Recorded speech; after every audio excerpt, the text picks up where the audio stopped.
ताकदीची गरज तेव्हाच लागते जेव्हा काही वाईट घडवून आणायचं असतं, नाहीतर विश्वात सगळं काही मिळवण्यासाठी प्रेमच पुरेसं आहे. शिव शंकर शंभो.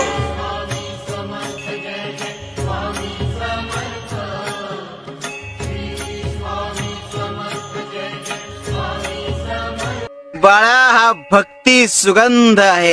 तुझ्या निरपेक्ष भक्तीचं फळ.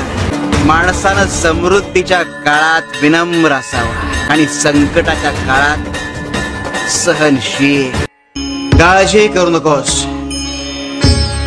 तू जरी आमच्या पर्यंत पोहोचू शकत नसलीस तरी तुझी वेदना मात्र आमच्या पर्यंत पोहोचली आहे.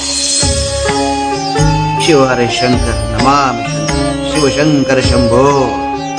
हे गिरिजापती भवानी शंकर शिवशंकर शंभो.